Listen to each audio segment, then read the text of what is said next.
Ceci est le corrigé de l'exercice numéro 2 du brevet de métropole de juin 2014. Donc, je vous laisse le faire et dès que vous êtes prêt pour la correction, eh bien, on est parti. Voilà, donc nous sommes devant 3 magasins, il faut acheter des cahiers et chaque magasin propose sa réduction à lui. Alors le premier, donc c'est pour le lot de 3 cahiers, donc c'est 3 cahiers pour le prix de 2, ou alors on l'achète à l'unité. Pour le magasin B, c'est un cahier acheté, le deuxième à moitié prix. Et pour le magasin C, c'est 30% de réduction sur chaque cahier acheté. Voilà, donc passons à la première question. On vous demande pourquoi le magasin C est le plus intéressant si on n'achète qu'un cahier. C'est simple, le magasin C, c'est le seul qui propose une réduction dès l'achat d'un seul cahier. Pour le magasin A, c'est l'achat de 3 cahiers, c'est l'achat de 2 qui permet d'en avoir un troisième, donc ça ne nous intéresse pas puisqu'elle ne veut qu'un cahier. Pour le magasin B, ça pourrait être intéressant, mais en fait on n'a pas de réduction sur un cahier. On aura un cahier à moitié prix pour un cahier acheté. Donc si par exemple le cahier vaut 10 €, dans le magasin A vous paierez 10 €, dans le magasin B vous paierez 10 €, mais vous aurez deux cahiers, mais vous aurez la possibilité d'acheter le deuxième à moitié prix, donc ça c'est pas intéressant pour notre question 1. Et le magasin C par contre lui fait 30% de réduction dès le premier cahier acheté, donc eh bien c'est le magasin C la réponse. Donc voilà, je vous propose de dire que c'est le magasin C qui est le plus intéressant pour l'achat d'un cahier, car c'est le seul qui propose une réduction pour un seul cahier acheté. Voilà, maintenant on va étudier, premièrement, si on achète, voilà, donc, achat de 2 cahiers. Et on va faire une étude comparative des 3 magasins. Achat de 2 cahiers. Voilà, je vais partir magasin A, magasin B et magasin C. On va faire ça tranquillement. Soit X, le prix de départ de un cahier dans chaque magasin. On vous dit au départ, le modèle est le même prix. Dans le magasin A, si je veux avoir 2 cahiers, quand je sors du magasin, je n'ai pas le choix, il faut que j'en achète 2. Par contre, j'en aurai 3 dans les mains. Mais le prix d'achat de ces 2, ça sera donc 2X. Dans le magasin B, le prix d'achat de 2 cahiers, que j'appellerai B2. Pour un cahier acheté, le deuxième est à moitié prix. Donc, vous achetez votre premier cahier, donc 1X, et il faudra faire la moitié du prix pour avoir le deuxième. Donc on additionne, ce qui fait 1,5 x prix. Donc si on compare, pour 2 cahiers, le magasin B est plus intéressant, parce que le coefficient devant le prix X est plus petit. Maintenant, magasin C, donc le prix pour 2 cahiers, alors là vous n'avez pas de réduction sur un groupe, c'est par cahier. Donc ici, vous aurez, à chaque fois que vous achetez un cahier, vous aurez 30% de réduction. Donc vous allez devoir faire donc à chaque fois que vous achetez un cahier, X moins 0,3X. Et ça, 2 fois. Donc vous aurez 2 fois, vous payez 1 moins 0,3, 0,7 x, et donc vous paierez 1,4x. Alors on peut raisonner aussi autrement en disant qu'à chaque fois, eh bien, puisqu'on vous offre 30%, c'est la réduction, vous allez devoir payer 70% d'un cahier, c'est-à-dire 70 sur 100 fois x, et donc c'est 2 fois 0,7. On retrouve évidemment notre 1,4. Bilan de cette étude, eh bien, si on achète 2 cahiers, eh bien, vous regardez les 3 formules qu'on obtient, c'est la troisième qui est la plus rentable. Donc, comme tout à l'heure, on va faire une phrase. Donc, si on achète 2 cahiers,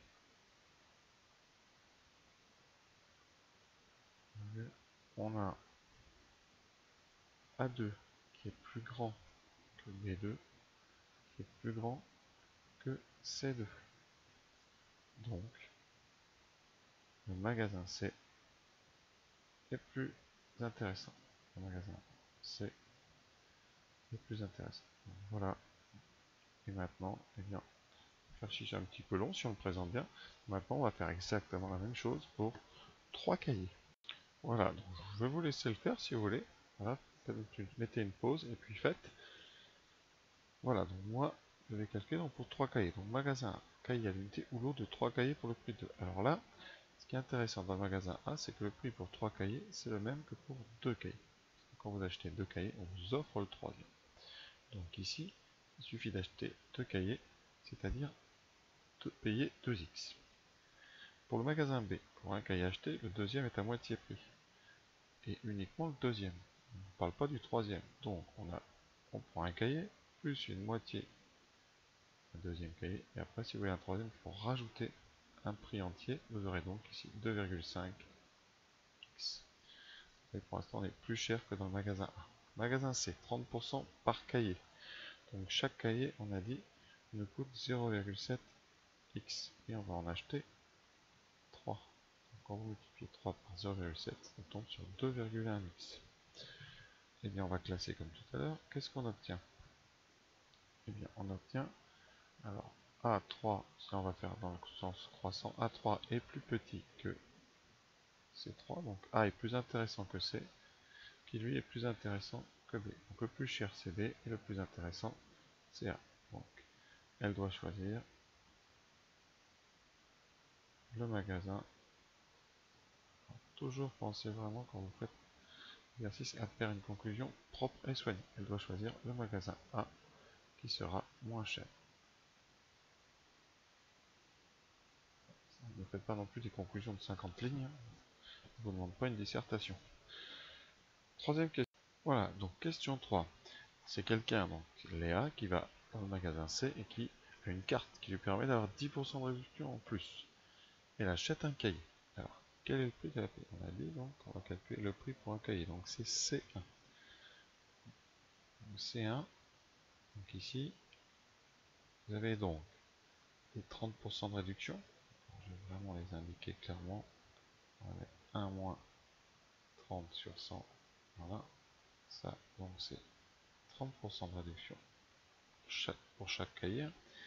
Vous devez ensuite, donc ça, vous multipliez par le prix du cahier. Donc ça, c'est ce que vous avez quand vous arrivez à la caisse. Et à la caisse, on fait moins 10%. Et on a vu, quand on veut faire moins 10%, on multiplie par 1 moins 10 sur 100. Voilà. On va donc avoir à faire 0,7 fois x multiplié par 0,9. Ce qui nous donne 0,9 fois 0,7, 0,63 fois x. Donc, alors là, il y a deux façons, mais ça veut dire que si votre cahier valait 100, eh bien vous ne paieriez que 63. Donc, eh bien vous avez 37% de réduction. Sinon, on écrit 63 sous la forme 1 moins 37 sur 100. Puisque 0,63, j'aurais peut-être dû l'écrire avant, c'est 1 moins 0,37. Et ça, on reconnaît le coefficient multiplicateur pour une réduction de 37%. Le cours là-dessus, c'est simple, il n'y a pas grand chose à savoir, mais si vous avez une réduction de t%, ça revient à multiplier par 1 moins t sur 100. Si vous avez une augmentation de t%, et bien on multiplie par 1 plus t sur 100. Donc dans l'exercice, notamment une baisse de 30. Vous avez donc un coefficient de 1 moins 30 sur 100. C'est ça qu'on a fait fois. Et quand vous faites 1 moins 30 sur 100, c'est 1 moins 0,3, c'est 0,7. Voilà pourquoi dans le magasin C, on a un 0,7 qui est apparu. Et ensuite, vous avez une deuxième réduction de moins 10, qui correspond à 1 moins 10 sur 100 comme coefficient multiplicateur. Et ça fait 90 sur 100, c'est donc une multiplication par 0,9. Donc voilà. Donc c'est fini avec cet exercice qui était assez intéressant et assez riche, puisqu'on a à la fois un petit peu des fonctions, donc on compare des fonctions affines, et ensuite des réductions, ce qui fait toujours du bien pour réviser tout ça. A bientôt et bonne fin de journée.